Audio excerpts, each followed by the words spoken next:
computer. Okay, thank you all for joining us today. We're very excited to have Jenny Mitchell here presenting to our CAGP Alberta North chapter and beyond. Certainly some registrants and participants here that stretch across the country. So very cool to see some of you folks joining us today from all sorts of parts of Canada. So thanks for taking the time to be with us today. My name is Matt Mandrusiak. I am in charge of programming with the chapter here in Northern Alberta. And we're very happy, very excited to have Jenny agree to be part of our program schedule for the first start or the first half of 2021. So I am going to introduce Jenny really quick and then turn it over to her. She is going to pretty much run the entire session. Sounds like it's going to be relatively interactive and fun. So I'm very much looking forward to this. And she's coming off of presenting at the CAGP conference. So some of you may have seen her during the conference as well. So this may be somewhat familiar to you, or at least Jenny may be familiar to you. So for those of you who are not overly familiar with Jenny, Jenny is the founder and president of Chavender. I hope I said that right. Yes. Okay, good. Yes, thank you. He works closely with not-for-profit leaders to change the world, one mission at a time. Chavender assists clients across Canada and the US to inspire their donors and achieve their fundraising goals through personalized fundraising coaching and training. Before completing her CFRE, Jenny trained as a classical musician and earned her Doctorate of Musical Arts. She brings her creative approach, her drive for excellence, and her passion for people to the world of not-for-profits. So Jenny, thank you again. I'm going to turn it over to you and very much look forward to this presentation. Woohoo! And thank you so much for that warm introduction, Matt. Really appreciate it. And welcome, everybody. I am so delighted to spend this time with you today. You know, a title like Money Mindset, I'm really curious what attracted you to this session. I am on a mission. I'm on a mission to help fundraisers excel. And in my journey as a consultant to help fundraisers excel with things, or plan giving people with templates and tools and examples and all that good stuff, I realized that there was something more fundamental. There was something more at the values and beliefs level that was holding us back. You're going to hear today a little bit about my personal journey on that money mindset approach. And I'm pretty open about where I was as a classical musician, you know, working for a pittance. I distinctly remember my balance sheet when I was living in New York as a professional musician. You know, if it went over 4 digits, folks, that was like a really good day. And then the rent would come out and I'd sort of move around in there. So just giving you a sense of where my money mindset started from. To today, you know, being proud and learning how to own my worth as a consultant in the fundraising field, and more importantly, helping you own your value and your worth. If I have an intention for you today, or a wish for you today, we have an hour. We have an hour and a little bit. So I really want this to be interactive. You gave up not answering that email from whatever that important person was that's sitting in your inbox to come and spend time with me. So thank you. Thank you for honoring your own personal learning. I actually think that's really important and very powerful. And I hope to do a little bit of shifting today. Let's see how far we can get in an hour and a little bit about where those money mindsets are at and what needs to move or shift in order for you to be successful. A couple things, just housekeeping. I'm going to keep an eye on the chat. I am talking, but I'll be trying to keep an eye on the chat. I may not get your question till later, but please don't hesitate to comment in the chat. I am one of those people that love having like sidebar conversations in the chat. So please feel free to talk to each other in the chat as well. I think that's one of the values of these platforms. It certainly was at the CAGP conference if you were there last week. That's for those of you that aren't familiar, the Canadian Association of Gift Planning, which is, I don't know what the American equivalent is. I'll have to ask. Or somebody maybe can put it in the chat. But we had a platform where the presentation was, and then there were these really interesting sidebars going on. So one of the perks, if you're not on Zoom all the time, I wish I was you, first of all. Second of all, if top right, there's a speaker view and a gallery view. And so you can look at me if you're in speaker view, and you can look at all of us if you're in gallery view as well. So without further ado, even before I go to my opening slide, I thought it was helpful to put this in perspective. This journey of mine started from wanting a new kitchen. Yep, I'm going to own it. I decided that I'd had enough of my kitchen and that I was ready to make some changes there. And I knew that was going to be a challenging conversation in my house. I discovered the concept of money mindsets through some of my work with a business coach, and immediately saw the value of applying it to fundraising. But the first thing I applied it to was my own personal life. I tend to do that, test things out in my world. So the conversation in the past with my husband had kind of gone like this. Honey, this is me. Honey, I really want to do our kitchen. Response. Yeah, that's not going to happen until we've saved completely for our retirement. Our mortgage is completely paid off, and our kids are covered for school. So basically, no. I love having money in our bank account, right? To which my response would be, poor Jenny, nobody understands me. I can't, nobody gets me. This is so important to me. And this sort of Jenny Mitchell pity party. I'm seeing Brent smile, and I appreciate that, Brent, because it's nice to see the smiles and the giggles. After this money mindset course that I took, I realized that I was holding myself back from those conversations because of my beliefs about money. So the next conversation with my husband went like this. Hey, hun, I've been thinking about the things that are important to us in our life. And whether we like it or not, our house is one of our biggest assets. I noticed that our kitchen is really not up to par with our neighbors. And I've been thinking about how we could approach this in a conservative and thoughtful way, right? Steve's like, what's he supposed to say? Like, he can't say no to that, right, people? So speaking in his language is one of the things I want to talk to you about. And then he said, okay, well, what did you have in mind? And I said, well, I've been thinking about our cash flow at the house. And when I look at our cash flow, we spend a lot of money on a lot of things. But I think we could actually do a better job of saving. Oh my God, like my husband's an accumulator. You're going to learn about that later. It's like, ding, ding, ding, save. Like, yes, this man has a $179 credit card. Like, who has a $179 credit card? Seriously, with 2 kids and a dog and a cat and etc. So how would you propose doing that? I said, well, I'd like to take a look at what's coming in our bank accounts and make some conscious decisions about where we want to spend our money. And I think we could save X number of dollars a month towards that project. And then I go fundraiser mode. Anybody know this phrase? If we were to put together a capital investment of $10,000, then could we talk about using some of our savings to supplement the project? So the fundraisers on the group are smiling and giggling, because that's one of our phrases we use all the time with major gifts people, right? If we were to put a proposal in front of you that met your needs and tied into this particular passion you have, then could we talk about a gift? So my husband says, yeah, sure, no problem. Well, I don't think he actually thought I was going to go through with it, folks. Like, I honestly think he was like, yeah, there goes Jenny, off she goes. Well, he doesn't realize I'm a fundraiser. So you give me a target, people, and I am like on it like Flynn, right? So the next month I'm saving money here, I'm saving money there. The kids are coming down from upstairs. They're like, Mom, there's no food in the house. I'm like, yeah, I know, because I'm saving the money, right? So we did have to do a little bit of adjustment. And you're going to see more about where it ends up in the end.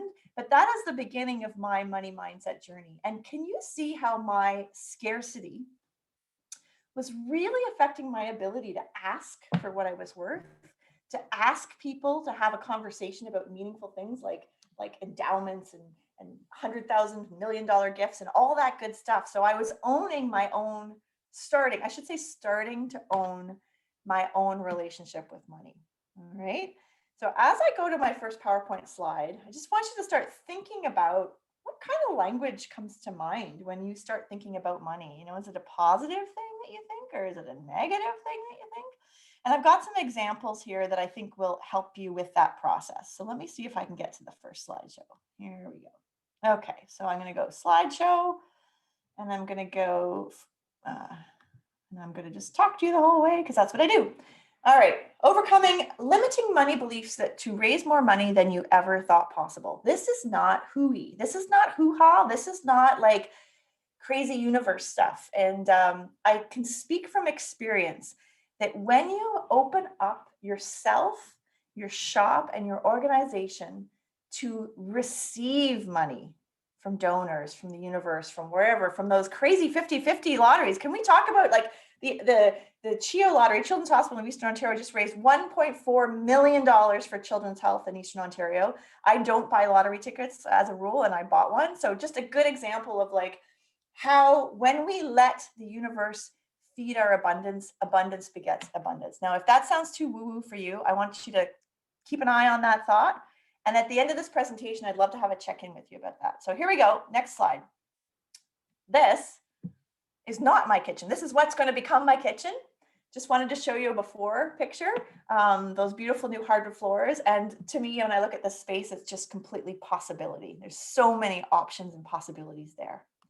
So, oh my gosh, Jenny is going to talk about it. She's going to talk about money. She's going to talk about things like mortgages and our personal salaries and all that good stuff. Well, not all of it, but I just want you to realize in your gut when I say we're going to talk about money, what does it feel like in your body? Like, do you get really excited or do you like start to freak out? We're going to talk about that good stuff. My colleague, Guy Malabone, bless his heart, has a certain personality and a certain style. If you know Guy Malabone, he's head of Global Philanthropic. He shows this slide and says, I like this slide, but I love the next slide, which is like even more money and even more abundance. And I really understand what he means. For us in the charity world, this is actually a really uncomfortable thing. And I don't think any of us walk around going, I love money. Money's wonderful. You know, maybe a couple of us do. I'm trying to embrace that more. I know we'll walk around saying, I do important work. I believe in the impact we make and all that stuff.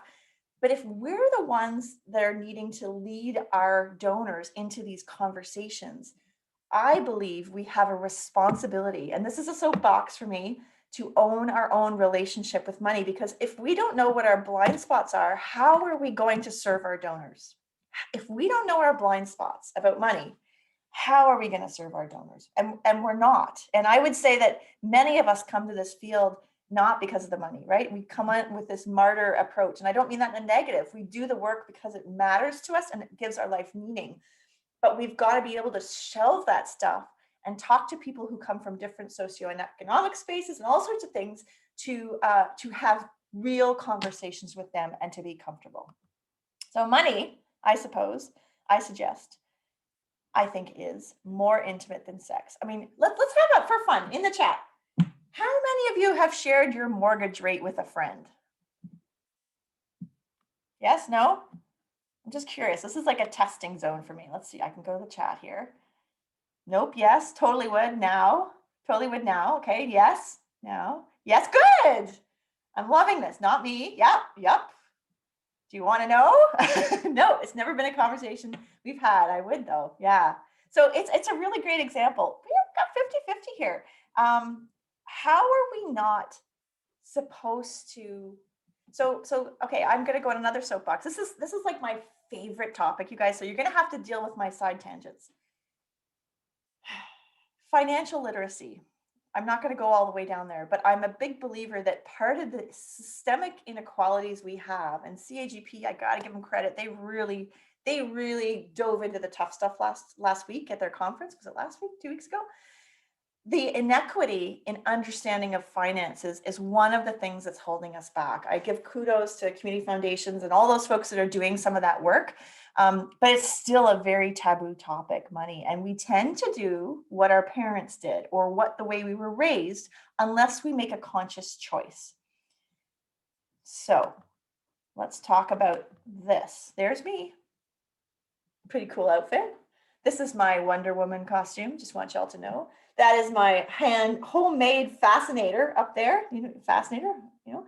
just like Princess Di, because of course I was distinctly, influenced by Princess Di. And that is my homemade Wonder Woman costume, because that's the way I roll. And anybody who grew up in my era, which would be like, I guess the 70s and the 80s, really, your mom made you wear that turtleneck underneath your costume, even though you wanted to go out in your bathing suit, right?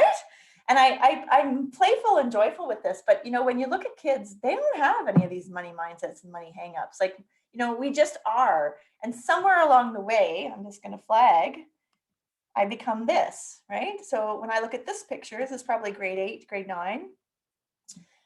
I don't know. I see somebody who, is wearing the dress I'm supposed to wear for the graduation I'm supposed to attend, who has her leg over her other leg the way she's supposed to. Like, this whole thing looks posed, right? We're so uncomfortable in our bodies at that time. But those are how we're learning socially and culturally acceptable things around money. And it's unfortunate, but it is a reality. The joyful part here that I want to bring to you, and to bring the hope to this conversation, is you can take a look at your money beliefs, and we're going to talk about the archetypes in a little bit, and try and figure out which relationship you have with money. And as a grown-up, you get the chance to say, you know what? That relationship with money no longer serves me. Those stories I used to tell myself of, I'm no good with money. I let my partner take care of the money. We never have enough in our house. All that language. And by the way, once you start this shift, people, it shifts everything. So the adjectives you're using, the way you're talking to your kids about money, the conversations you have in the banker's office. I've been privy, money is one of those litmus tests. I have been in situations where I'm sitting and again, this is another soapbox, but I feel like it adds flavor and color. I'm sitting with the banker, with my husband, talking about our mortgage rate. And the gentleman behind the counter is speaking directly to my husband. Like, it's like, yoo-hoo, I'm over here too, right?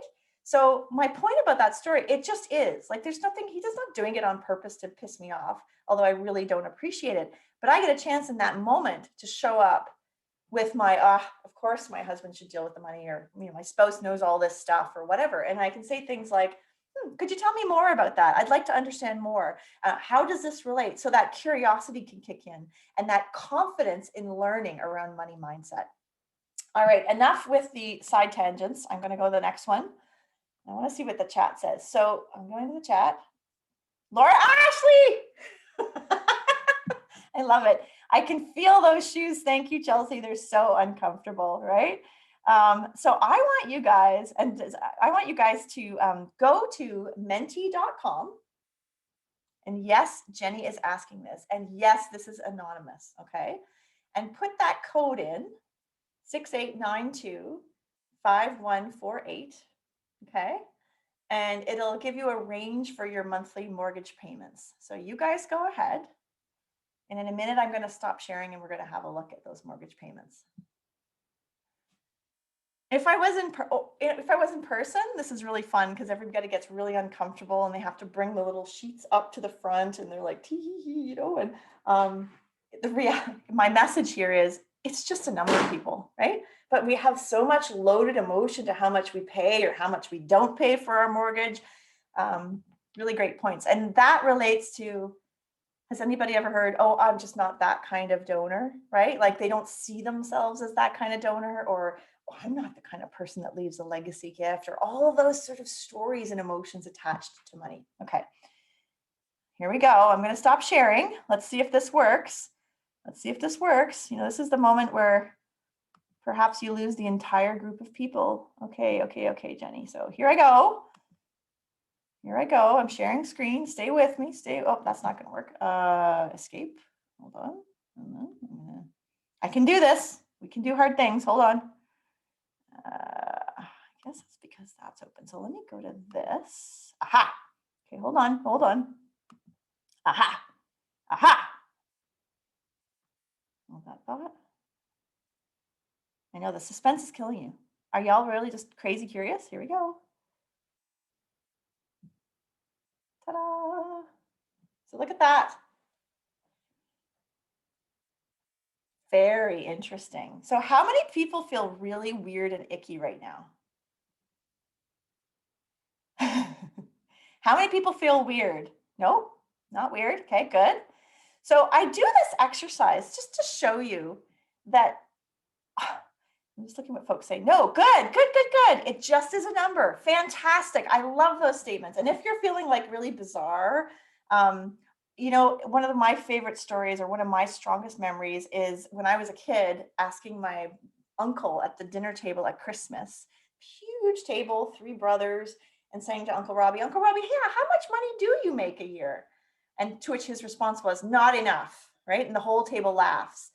And then this huge shame coming over me, like waves of shame that I said something, I did a bad thing, right? I am a bad person. Not I did a bad thing, I asking, but I am a bad person. And the shame attached to that really, really stuck with me.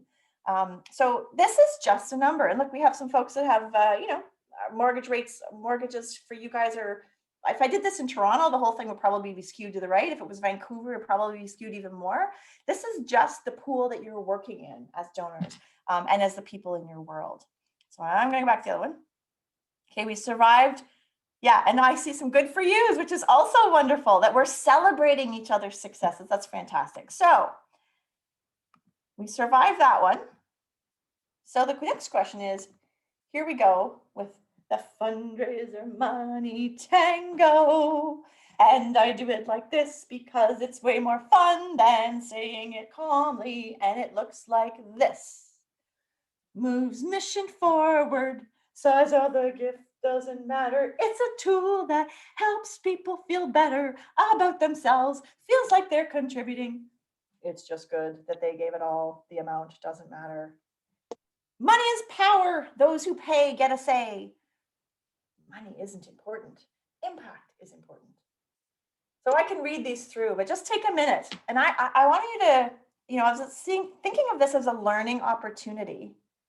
On the left, which one could be your blind spot? You don't have to share it in the chat if you don't want to. But do any of these resonate? And maybe they don't. I guess we're all at different places here. But which one of those might you be guilty of falling into? Just a moment for reflection. I think in the rural communities, I don't know how many, Matt, you have on this call. I know it's Northern Alberta. The one that I see the rural folks getting caught in, because we all get caught in different ones. Sometimes it's, I can't give that, so I shouldn't ask someone else to give that. So we think of money as our pool of money, not as where they're at in their money journey. I think sometimes too, the idea that it's just good that they gave it all, the amount doesn't matter. Well, sorry to burst your bubbles, folks, but the amount does matter. It doesn't matter because of my balance sheet, right? Or my performance review or anything like that, but it does matter if you think of it tying back to mission.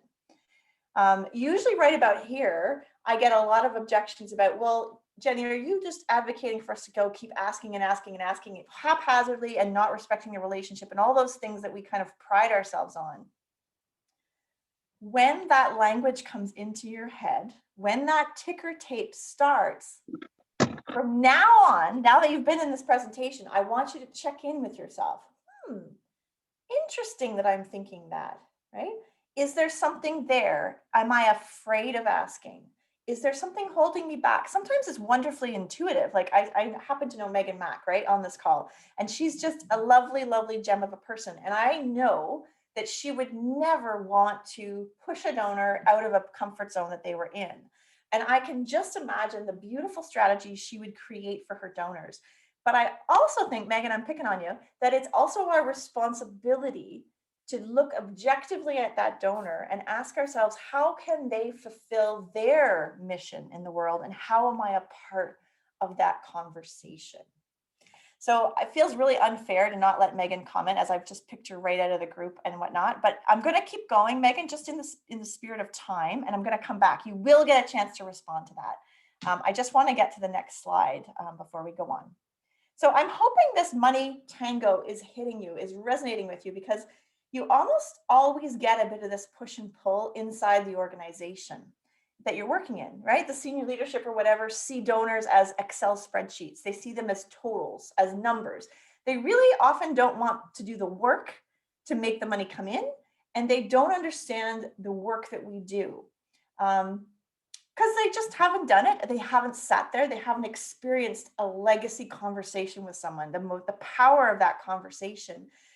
So my angle or my gift or my wish for you with this presentation is it possible I'm holding myself back from success and from helping people with the joy of giving because of the money mindsets that are still not hanging out in my pig pen around me that are not serving me? Question mark, question mark. Okay. So this is a fun one. Okay. So it's been suggested that both Mother Teresa and Bill Gates have contributed to the betterment of humankind. Who do you think has made the most important contribution to humanity? Mother Teresa or Bill Gates? Okay, so now I have to go and see all of you guys. So I'm going to make this big. And I would love some interaction. I think there's a few enough of us. I can't quite see all of you, but I would love for some of you to unmute.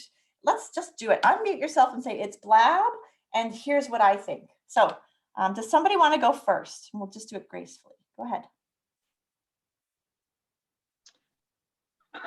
It's Leona here. I can comment on that. I think that Bill Gates has contributed to humanity, but has he done it in the right way? Great point. You know, has he had it, you know, yeah, that's enough said. Enough said. Great, and that's a great gut reaction, Leona. Thank you for sharing. I'd love to hear from other people. Go ahead. Elisabetta, I see you unmuted. Great, hi. My first thought was Bill Gates inspired by Mother Teresa and all that she has done in the world, and he had the funds and was curious about his legacy and what he could contribute, and that was a way that he could engage and leave his own impact in the world. So that was my first thought. So you're voting for Bill. Wonderful. Thank you, Elisabetta. Others, and remember, there's no right or wrong. It's just an interesting way to observe where your gut is on this. Go ahead. That is an interesting viewpoint. I see Mother Teresa obviously as one who's given of herself because that's what she's done, whereas Bill Gates has certainly earned a lot of money, and good for him for being one of those that does some good with his money, because there's a lot of people with a lot of money that don't. So yeah, Okay. Good for both of them, and absolutely different giving in different ways. Absolutely. Thank you very Yeah. much. Somebody else on another presentation when I did this talked about how Bill Gates, you know, he more important than his money was his statement that he inspired others to participate, right? A different side of it. And other people tell me it's really hard to compete with Mother Teresa. You know, she gave the most important thing. I'll take one more from somebody else. Somebody wants to comment? I'm wondering if Bill Gates you can measure his impact a bit more, whereas Mother Teresa maybe inspired many people, but how do we know the little things, right? The bits of kindness that people maybe do when thinking of her or trying to emulate that. That's a great point. It's like every time I do this, there's new nuances that come to this relatively simple question. And thank you for commenting about measurement, because depending on which archetype you're dealing with, they will value this in different ways. And again, what I think I'm trying to share with you is like being able to put on other people's lenses when it comes to money, right? We all have donors in our portfolio that won't write any check until you've done an impact measurement, until you've done an assessment, and that, you know, they don't even want to do anything until everything's mapped out. And then some of us have these kind of, I call them maverick donors, who are like, what do you need? I'm in. I want to be the first one in. Like, sign me up right now and don't let anybody else in until we've done the pilot. I want my name on it. So I bring this up because these money archetypes are actually what's going on. And I think it's a great way to separate or to give us a lens to talk about the actual politics and power of money that's going on. And whether we like it or not as fundraisers, I see a couple of advancement fundraisers here that are working in the university sphere. There's big britches in those leadership spaces and really big egos going on. And it's not just, I shouldn't say it's only in the academic world, but in many of our worlds, anybody working with doctors, for example, right? Or business people who've built multi-million-dollar businesses. And here you are trying to coach them on how to make an ask. Like, Talk about power struggle things going on.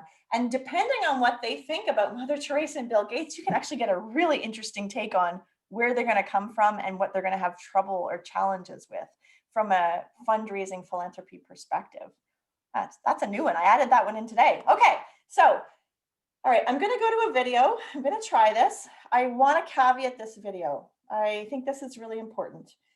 I think this is an amazingly funny video, but in the spirit of inclusion and diversity, I want to put a caveat that there is nothing about this video that I think is funny in the sense of the races or countries or anything that are represented. You could call this, you know, the whole phrase of food porn or whatever that phrase is. I share this with you in the spirit of us being able to laugh at ourselves, at some of the silly things we do to make ourselves feel comfortable with money. Okay. So let's see. Now you're all like, what is this video about? It's really quite, okay. So now I have to figure out how to do this. So I'm going to go here. I'm going to go here. Oh, I know what I'm going to do. Okay. Sorry for the ranting people. My apologies. Okay. Here I go here. And then I take these out. Stay on the video. Okay. So here we go. Share.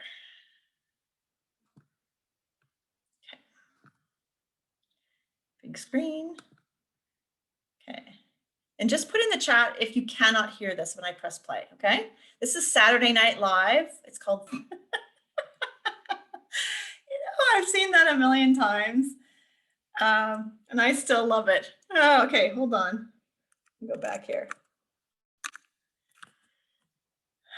Okay, continue. Can somebody give me a thumbs up or a yes or something? Yeah, we're good. Arizona iced tea. All right, yeah, okay, good. Thank you, Matt. That's great. So I share that with this sort of backhanded humor about how we get hung up on things, right? 39 cents is the number, 99 cents.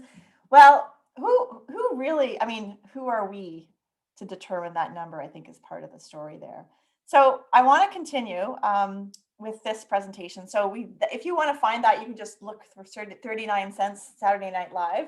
Always makes me laugh and gives me a little bit of levity in the middle of this conversation, because we are talking about really important core values and things. So just a food for thought, you know, money is power. And is it a disdain and distrust of money, or is it people with money? Like, how is that landing for you as you're listening to this conversation? And we're just about to start on the archetypes, so I'm going to keep going. But you can do a little check-in here. You know, where do I land on this on this spectrum? So here I introduced the money archetypes, and this has been a great tool for me. And I've actually adapted this tool to also speak to how donors are perceived. So what does a ruler donor look like? What does an accumulator donor look like? So a ruler is the inner empire builder. Actually, you know what I'm going to do? And I'm going to flip to the next one. And the goal is to speak in their money language. So I think the pictures actually speak better. You've got the ruler. The ruler wants to build a system and a process for everything. They really have this vision for an empire. And so money for them is about empowering the people around them. An accumulator is somebody who just loves to be around money. They love to have money in their bank account. This is my husband. You know, it feels safe with money. Money often represents safety for them.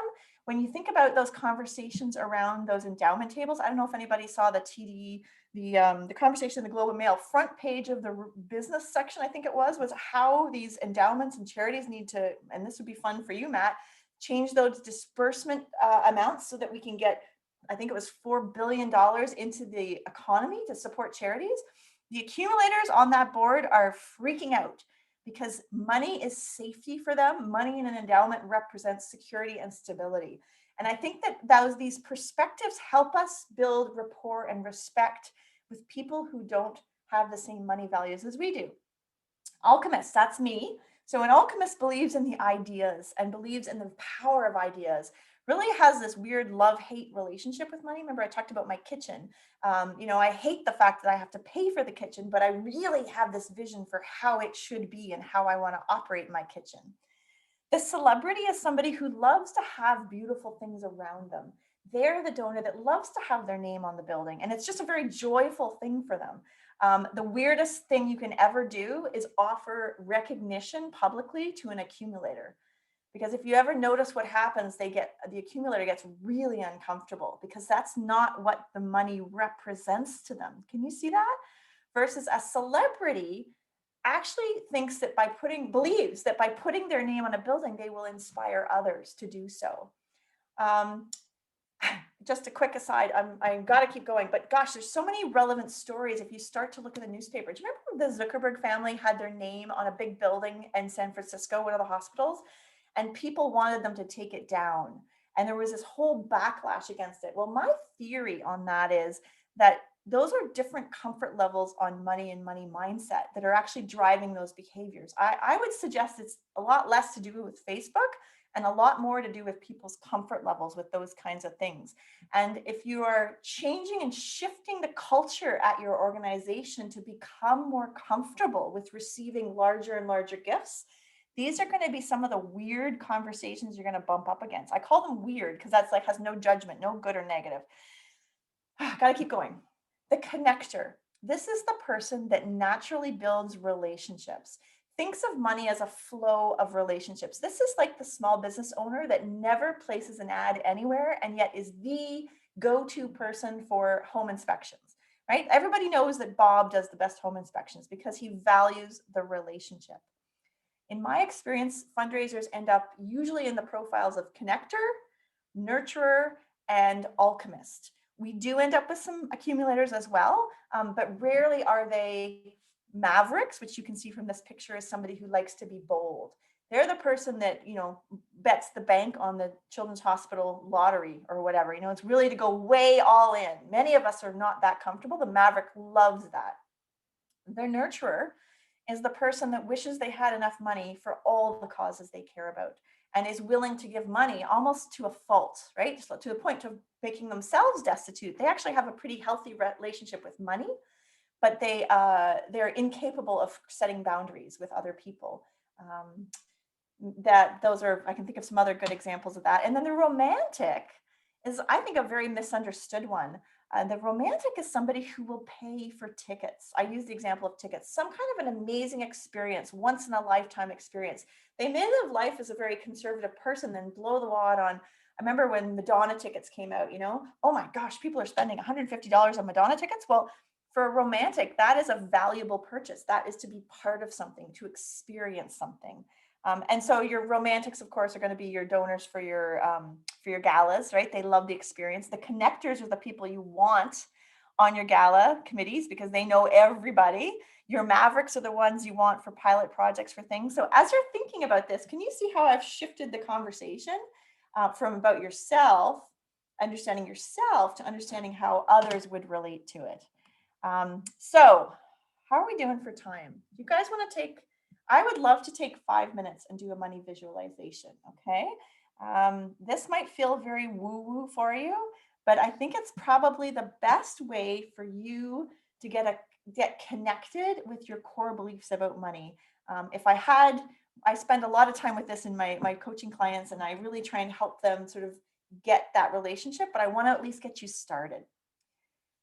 So, hey, and it's 5 minutes of quiet, which for me in my world is like golden anyway, right? So if you will, if you can just take a minute, take a couple deep breaths. We're going to do a bit of a visualization, okay? Whew. It's good for me too. My energy level is like through the roof, right? So we're just chilling. We're connecting with our bodies.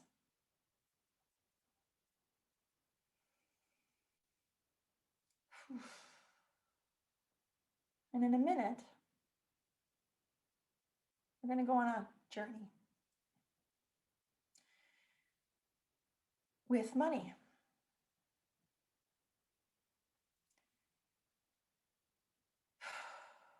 So once you're feeling a little settled, it's hard. Let go of all those emails, all that chaos. I haven't figured out what's for dinner. Just let it all go. And I want you to imagine yourself in a beautiful June day, summer. Oh, my battery's running low. Well, that really is not good, is it? Okay, you're coming with me. Stay there, folks. Beautiful June day. And for me, I imagine like this wheat field. And I imagine me walking like very slowly through the wheat field. And I can feel the sun on my face.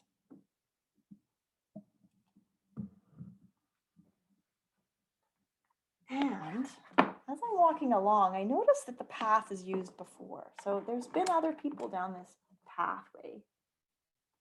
And so the path isn't that wide, right, guys? And then I'm walking through, and around the edges, those of you from the country, you know, there's the trees around the edge of the field.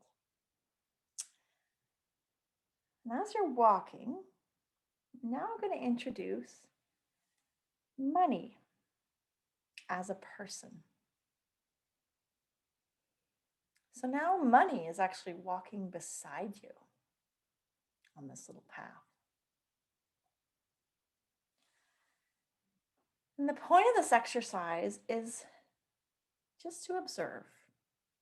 You don't have to do anything or not supposed to feel anyway, but just notice. Where's money walking? Is she walking beside you? In front? Behind?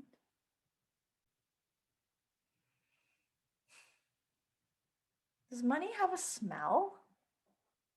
An odor? Does money have an energy around it? What do you notice? And your only job is to notice, nothing more.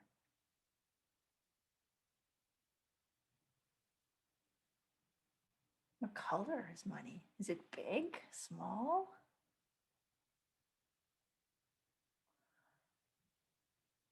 And then, as you're walking through this field, you've made it about halfway. And I'm a tennis player, so imagine the camera zooming up over the field. So we're up about 100 feet above the field, like the tennis cams do. Now you're kind of looking down at yourself with money.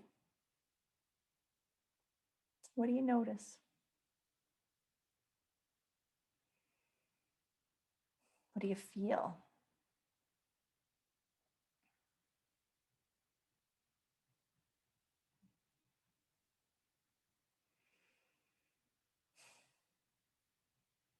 And now up ahead, you can see a beautiful tree with really, really long branches. And that's your destination.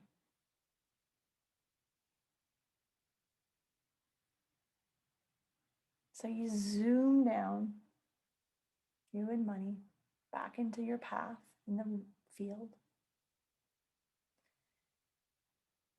And you come up to the tree and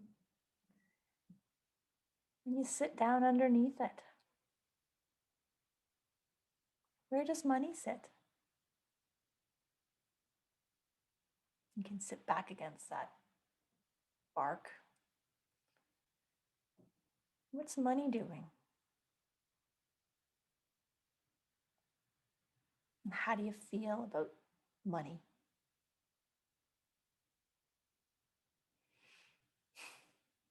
Okay. So in a minute, I'm just going to count us back and we're going to come back to the group.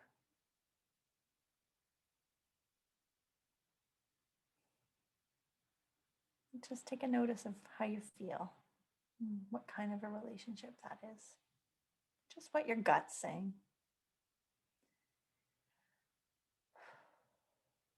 And here we go. 3, 2, 1, and welcome back, everybody.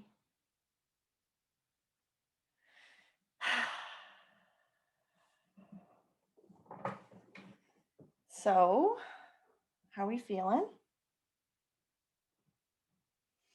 It's a weird thing to do, eh? Let's see what we have in the chat. curious. Relax, Lindsay. I love it. Cool.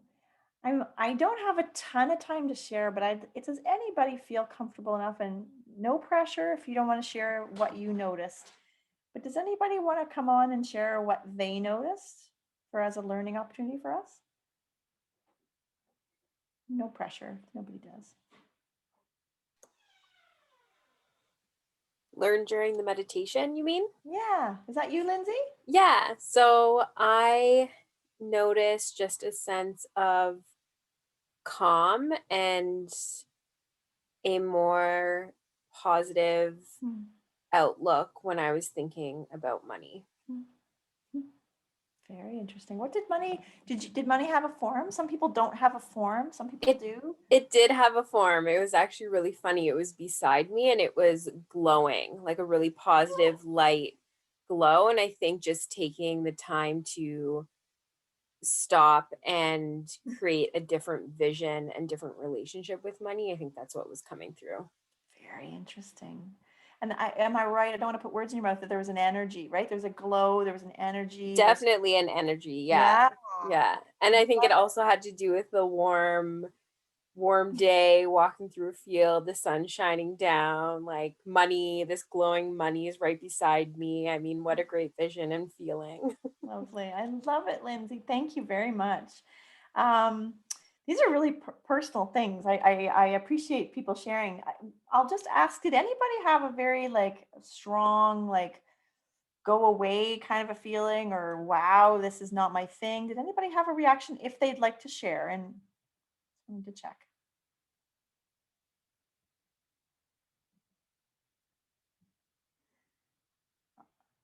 Because I can tell you mine. So mine, does anybody else want to go though? I want to check. Okay. So when I did this the first time, and I tell this to normalize it, because I'm sure if I'm saying it, there's somebody out there that's like, oh my gosh, that's not my relationship. And there's a huge shame attached to that. My relationship when I did this the first time was money was like a 2-year-old dragging its feet behind me, never wanting to go where I wanted it to go, disrupting all my plans, wouldn't sit still under the tree, basically just freaking disruptive. And that was like the first time where I was like, oh, Jenny, you need to tend to this, because you can't work as a professional fundraiser and have this kind of energy around money. And can you see how that relates to my kitchen story too, right? Like that poor me and nobody ever listens to me and that whole narrative. Because here's the cool part about this, guys. You are what you believe, right? Whether you like it or not.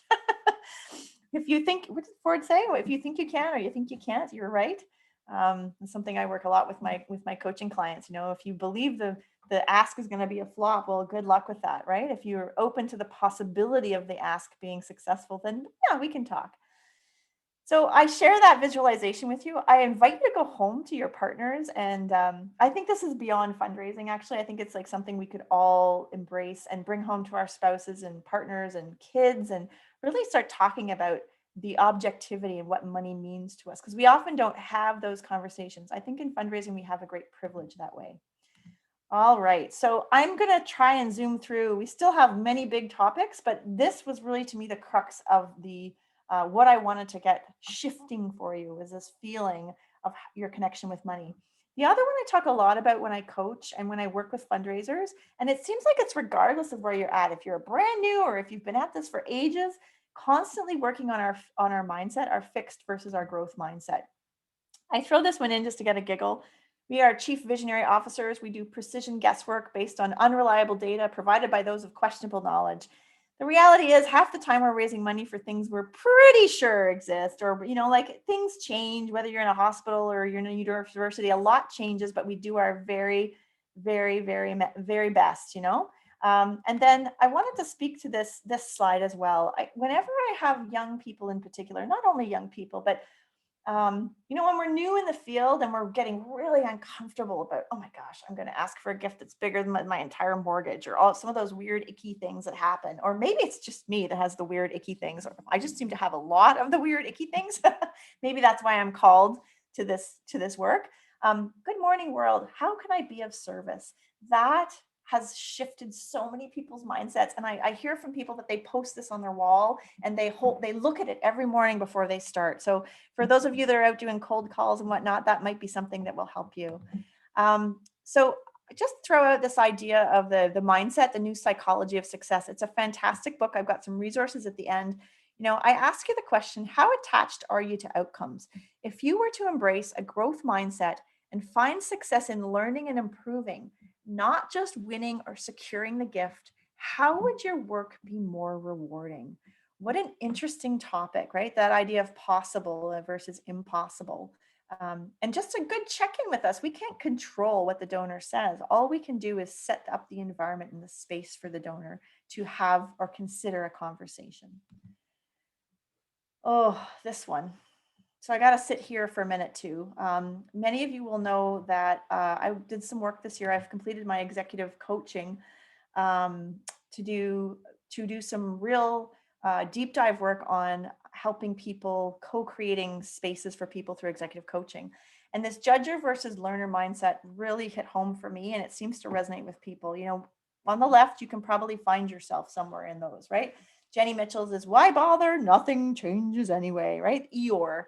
And the shift to the learner mindset is, well, where can I make a change? Where can I make a small change? And if you're looking for some inspiration after this presentation, maybe this is the slide you put somewhere visible in your office and you keep asking yourself that, you know, that time when that employee just drives you bonkers and you think to yourself, why is that person so frustrating? And then to shift that moment to how is that person feeling? What's really going on? I mean, we do this with our donors, right? We start with we've got that, what's that thing called? The iceberg, and we see what's at the top, but our job is to get below in legacy giving and ask them what really matters to them. So why can't we bring those skills to our shops and to our boards and to all those people? It takes strong, as Brene Brown says, strong back, soft front, wild heart to make it happen. So there you go. There's the moment of truth. There is my kitchen renovation. And there is my puppy on you can see that picture of my dog up there on the very, very top, my dog Laddie. And I am very pleased with this kitchen renovation. It's been an incredible, incredible transformation for this space. It's an old house and it used to have 3 rooms. And I have to say that everything, thank you, Chelsea, everything that I chose was curated and brought in there with love. And something I remind myself of as I work through my own money mindset challenges is everything I chose, was grateful for, and money made that happen. My work, which I'm rewarded with money, and money makes that happen. And if that helps any of you on this call, think about your job as a connector between the needs in the community, right? Not our organization's needs, the needs in the community, ourselves in the middle, and the people who want to make a difference.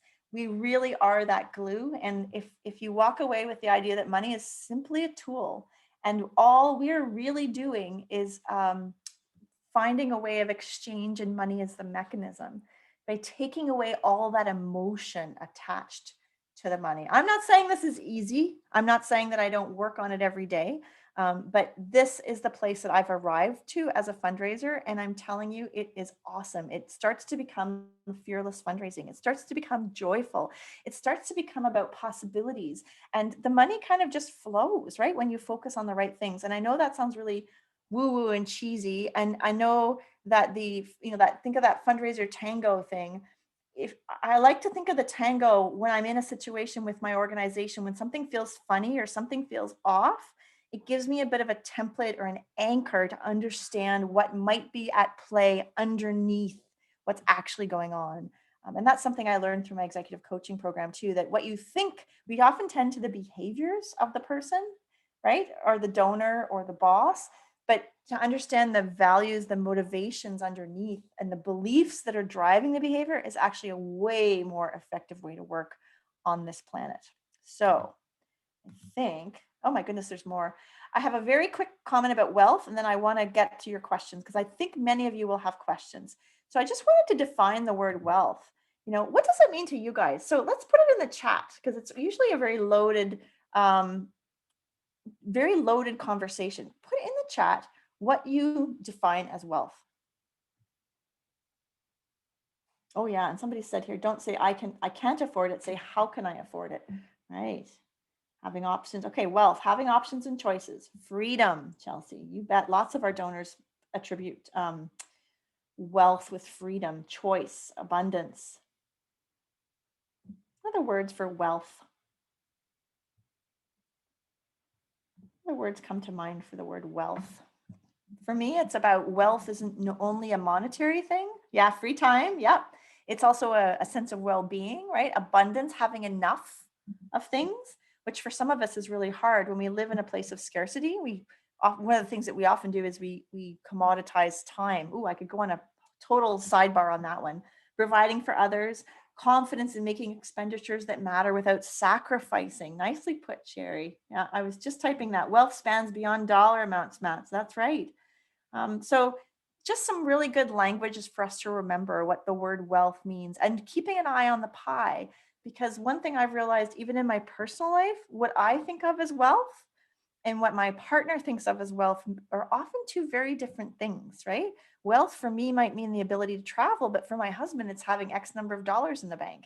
And both are correct. It's just that if I learned anything from CAGP last week, it's do not assume, right? We learned that it's really important to validate and check and check in, right? Never assume, be clear, and let people know what your intentions are. So I'm almost done. The anchoring rule of thumb, this is from Leah Eustace, describes the common human tendency to rely too heavily on the first piece of information offered, the anchor, when making decisions. Once the anchor is set, decisions are then made by adjusting around the anchor, regardless of the legitimacy of the actual anchor. So that's how that plays out. Is we all know in direct mail, you start with the, whatever that first number is, $50, or if your organization is $150, or whatever that first number is, it suddenly becomes anchored in people's minds, right? People see that. Why is it when we do capital campaigns that the numbers anchor around 5,000, 25,000, 50,000, 100,000? Or I can't tell you how many times I've been hired to do $1 million campaign. That just seems to be the number that everybody wants to do. Like, why $1 million? I don't know. Seems like a good number. Seems like a stretch. Can you see how those core money beliefs are at play? Not even looking at what the needs are of the organization or whatever. So I just highlight that for you because you probably have anchors of your own. For fun. Okay, I have to ask in the chat, how much would you pay for a t-shirt? How much would you pay for a t-shirt? What's the max you would pay for a t-shirt? $20, says Darlene. 25. 25, 25. Oh, interesting. 15. 30. Depends on what I'm using it for. Yeah. So these are just anchors. It's so interesting to ask that question, you guys, because I remember the first time I spent more than $30 on a t-shirt. And I was like, oh my God, I'm this person. Da, da, da, da. Can you see how my identity starts changing just because of some stupid t-shirt that I bought? So I offer that because here we go. I got to talk about donors here. This is what's kind of going through their heads as they're making this. Oh my God, am I that kind of donor? Am I going to make a $25,000 just gift for the first time in my whole life? And being mindful of what numbers are first placed in front of them. We are in the job of raising sites. So be careful what's put down as those anchors in your organization. So final few slides here. Tips for helping people see themselves as wealthy donors, because they probably don't use that language. I just recently did a vision mission session and somebody had the word philanthropy in the mission vision, and the people on the board were like, oh, that's not us. They don't see themselves as philanthropists. It's a loaded word, right? Same way we talk about legacy, and is that a good example? Gift and will, language matters. So how do we raise their sight? So this is kind of like the so what. Now that we've learned about our own money mindsets, what can we do about it? We can help them raise their sights. We can talk openly about how other donors and other people have given multi-year pledges, or in our case, referencing someone like them who has done it, which is probably what you do in your legacy conversations with folks. That's social proof, and maybe also sharing why it was they did it. Cash flow versus assets. In that money archetypes I shared, start thinking about which way would be most comfortable for each donor profile to give away. So cash flow is probably more attractive for an accumulator donor because he knows he can replenish it. Assets are always going to be the hardest thing to get from an accumulator donor, but maybe they're your very, very best bets for planned giving, for example, because it's upon their death, right? There's a safety in that. Understand the sophistication level of the donor and who handles the money. I think that we've all experienced that, depending on who the conversation is with, if it's with the advisor or whatever, helping them see that they have more to give. And sometimes you're not the best person to, you're definitely not the best person to tell them how to give or how much they should be giving. Great point. And rarely do they not have the money. I think that's maybe my final theme is the money is out there, people. More often than not, they don't see themselves as that kind of donor. And in the rural communities, at least, there's a bit of, I'm not that wealthy, right? That's not me. That's not who I am. Be really keen. I got to stop talking and I want to hear what people have to say about this slide, because there's a lot of interesting nuances. As you stay in the business, you start to realize more things. So here's my 5-step program. To be an effective planned gift officer, you must, 1, get clear on your personal relationship with money. Number 2, leverage those money archetypes to understand your donors. You must invest in your growth mindset, whether that's with a coach, whether that's with talking about it, whether that's with reading tons and tons of books. I've got some books on the other screen. Be mindful of money anchors around us. So now that I have mentioned it, you're going to see it everywhere. It's hilarious. It's like when you were pregnant for the first time and all of a sudden there were these tons of pregnant people around. House prices right now is a good example. Oh my gosh, house prices are at blank, blank, blank. Embrace your own success story, believing it's possible, believing the money is out there, and believing that you're worthy of the money coming to your organization is probably one of the most important messages for this presentation. There's 3 great books. I love them all very different. I encourage you to explore. Anybody who has kids, my kids are teenagers now, that mindset one is a really interesting one. And it really kind of positions a little bit more about what's really going on. And it uses examples from sports and etc. So that's me. I'm going to stop sharing in a second, and maybe I'll grab this link and put it in the chat. But I want to hear your thoughts. And there's an opportunity for you to connect with me with some amazing donor conversation starter questions. I also have a blog that I run that's also full of interesting things and sort of makes you think. I'd like to think that my niche is now fundraising coaching and helping people overcome some of those weird bugaboos that are holding us back from infinite success and abundance for our charities. So Matt, maybe I might bring you back in here and let's see what people are thinking about. Sure. Yeah, no, this was great. I thought very worthwhile. I hope the rest of the audience did as well. So I think this is an opportunity for people to, if they want, jump on camera, jump on mic.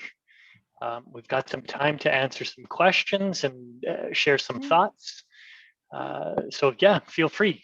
I mean, I don't want to get in the way here. This is all about everybody else. So feel free to jump in, anybody.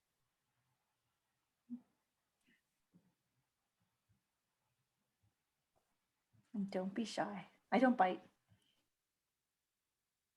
I'll go Hey, first. Megan. Go, Hi. Megan. How's it going? Good to see you. Good, nice. That was really interesting. It was I wasn't sure what to expect. I find I'm signing up for a lot of webinars and then I get there and I'm like, oh, okay, yeah, this is what this is about. But I found it very interesting because as I find you get more experience in the field, your relationship with money changes, but it's also, you get to really meet so many different kinds of donors and their relationship with money is so different. So yeah, it's an evolution, and I'm finding more and more with my portfolio recently, it's such a team effort. Like I just closed a really big gift and I was looking through all of the notes, and this lady who's 86 years old gave her first gift in like 1964 and it was $7. Wow. Yeah. And like so many people have played a role in it, but I was the one who called her and secured the gift. So I'm really thinking about, especially she already had a gift in her will, so it's a beautiful blended gift, but at the same time, it's that donor journey and her changes in her life. So yeah, I think it comes from both sides, but I really liked your, closing my eyes and thinking about money was really something, I love all that stuff already, but it really was it's really something we don't think about enough. Yeah. So yeah, thanks. I got a lot out of it. And I thank you for mentioning your team, Megan. Part of the coming together for me is sharing these stories of how things happen, because thank you so much for talking about your team. And other point I loved was, did you guys hear how she talked about the donor's journey with money, comfort level with money? I think that's a really great point. Thank you. I see Christy unmuted. I'm wondering if Christy wants to say something. Am I? Oh yeah. Hi, Jenny. Yeah, I'm curious. So have you noticed, or through any research, if there's just a segmented way that you can kind of guess what a donor, where a donor might be coming from? You know, I work a lot with the civic generation or the baby boomers, and women seem to be more of that accumulator and feeling I'm not sure I have enough kind of idea. Whereas, you know, other ethnicities or religions might come at it a little differently. So I'm just curious perspective. I think that's really interesting. Put in the chat if you guys have found that too. I have found that, Christy, women holding on to their money for dear, no, not for dear life. That's not fair. I didn't mean it that way in a derogatory way, but being very worried of running out of money. And put in the chat if you've experienced that. One of my theories, Christy, is that in the past, they're often single by the time you're talking to them as planned gifts, or they're at the end of life, or they've been on their own and they've always lived through this world of scarcity. I can think of one donor I know that is perfectly capable of making a gift, like a big gift, like she hasn't to use kitchens, and is on the committee. I'll leave it there, but has clearly told us that it will be a planned gift and is very excited about that planned gift. But the association for her of giving that money now, I think is self-preservation, Christy. Like there's a fear, an irrational fear that she will not have enough to take care of herself. And that's so fundamental to her that I don't know if I can change that, to be honest. Although she often gives to events, she'll give to other things. It's interesting. I didn't answer your question. I think what I did was validate your question. No, right? I think that's great. And I don't know if Randy's still on the call, but Randy has mentioned before too, you know, he'll work with clients, and it's just showing them maybe do have enough and trying to tweak that mindset so that, you know, some of those fears are a little bit diminished. But and Megan says rightly so. Our job is not to change that. You know, we talk about Christy, you probably use the 1%. Some people use I really want to talk to you about a 1% of your assets. I want to put a proposal in front of you. I don't know how you guys do that. I've done that one. When you talk it's like helping them see it as they have anchors, Christy, right? What's going on is, oh my gosh, I don't see myself as that big a donor. And so the other part of that is, until you can hook them into something that they truly, honestly care deeply about, right? Until you find that magical project. And when you find that magical project, I find that just flows. Like I find you hit it's like a train on like a greased wheel, and it just, has anybody else experienced that when they're like sign me up, like no brainer. And it just takes time, right? But I appreciate you asking that question. I think women donors, we're going to learn a lot more. They come out of their history, right? So we have the World War. That's why the boomers, the cultural aspects. I don't know what will be coming next.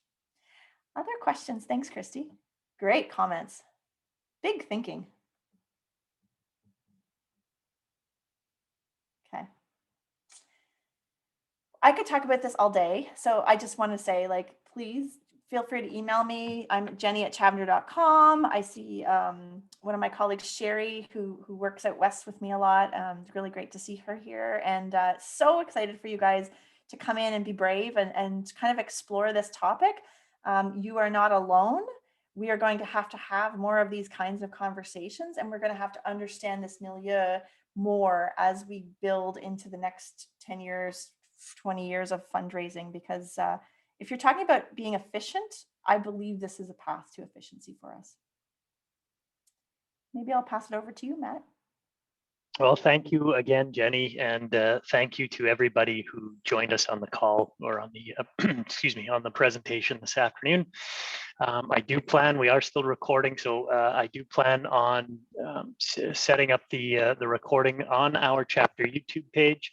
I will send out the link to everybody who Okay. attended and who registered, just because, you know, this is something that they shouldn't miss. So please feel free to send that link out. If there is any comments, questions, suggestions for future presentations that our chapter could look at, please send them my way, or to any of our chapter executive. Your input is always valued, and we really appreciate the fact that you'd take the time to be with us today. And Jenny, I just want to thank you so much for providing such a valuable, worthwhile presentation.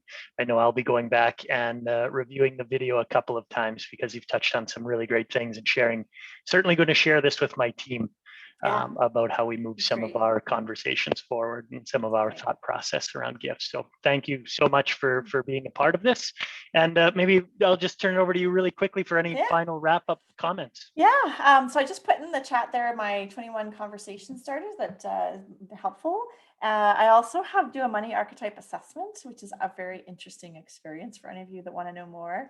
You know, it also kind of helps me with understanding our donors. You know, as you're thinking it through, I like to be of service. So I always try and think of it as the more I can learn about myself, the more I can serve my donors. That's the way my head works, my head and my heart work. So, you know, just flying out the idea that, you know, the more awareness you have of yourself, the more successful a professional fundraiser you will be. Awesome. Yeah, I totally agree. Having that confidence level goes a long, long way. If you're comfortable in your own skin, that makes a big, big difference. So thanks again. Really appreciate everybody being a part of this, and look for a link to the recording coming through your email, hopefully today, likely tomorrow, but we'll get that out to you as soon as we can. So thanks everybody. Have a great afternoon. Enjoy the rest of your day. Bye everybody.